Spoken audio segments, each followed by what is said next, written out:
खाते नहीं चाय पीते हैं। কথায় আছে সব তীর্থ বারবার গঙ্গাসাগর একবার। সব তীর্থে বারবার যাওয়া সম্ভব হলেও গঙ্গাসাগরে একবার যাওয়াই বড় ব্যাপার। পূর্ণ লাভের আশায় হাজার হাজার মাইল ছুটে আসেন ভক্তকুল থেকে শুরু করে ধ্যানমগ্ন সন্ন্যাসী কিংবা দেশি বিদেশি অতিথিরা।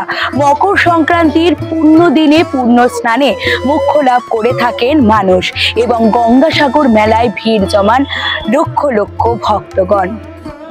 বর্তমানে গঙ্গাসাগর তীর্থের পথ অতি সুগম হলেও অতীতে অর্থাৎ হাজার হাজার বছর আগে গঙ্গাসাগর তীর্থের পথ সুগম ছিল না। সাগরে নৌকাডুবির ভয় ছিল, জলদস্যুর আতঙ্ক ছিল। আতঙ্ক এবং ভয়কে পিছনে ফেলে সাধু সন্ত থেকে মানুষজন হাজার হাজার বছর আগে যেতেন গঙ্গাসাগর মেলায়। মকর সংক্রান্তিতে গঙ্গা এবং সাগরের সঙ্গমে স্নানে অসীম পুণ্যের কথা রয়েছে পুরাণেও। এই মুহূর্তে কলকাতার বাবুঘাটে একাধিক সাধু সন্ত এবং অগণিত মানুষ আসতে শুরু করেছেন গঙ্গাসাগর মেলা উপলক্ষে। আর সেখানেই প্রতি বছরের ন্যায় এবছরেও দেখা মিলল খড়েশ্বরী বাবার। জানেন এই খড়েশ্বরী বাবাকে, যিনি এক পায়ে দাঁড়িয়ে থাকেন এবং এই এক পায়ে দাঁড়িয়ে দাঁড়িয়ে তপস্যা করছেন যুগ যুগ ধরে।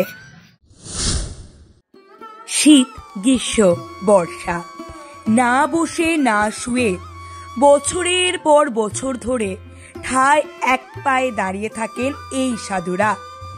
এই বাবারা ঘুমোনো দাঁড়িয়ে দাঁড়িয়ে, বিশেষ যোগাসন করতে করতে দাঁড়িয়ে থাকেন তারা।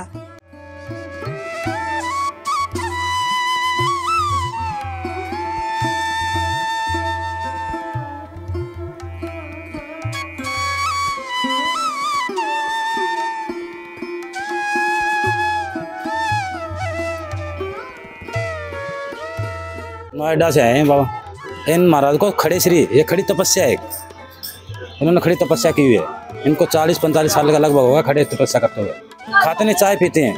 चाय खाते हैं? नहीं, भोजन नहीं करते। शाम को कुछ नहीं, सिंघोड़ा बोलते हैं ना अपन, उसका आटा की एक या रोटी खाते हैं बस। कम करते हैं बात, क्यों?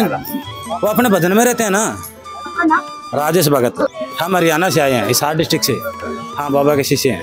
12 যুগ হয়ে গেলে ওনার সাধনা সিদ্ধি লাভ হয়ে গেলে উনি আর ঝুলে থাকবে না।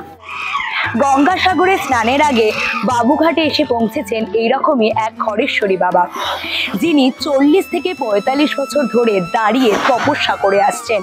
এই খড়েশ্বরী বাবার প্রিয় খাবার হচ্ছে চা।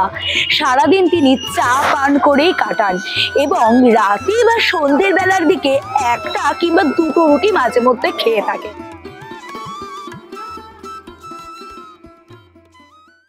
ফলো এবং সাবস্ক্রাইব করুন রিপোর্টার সুকৃতি।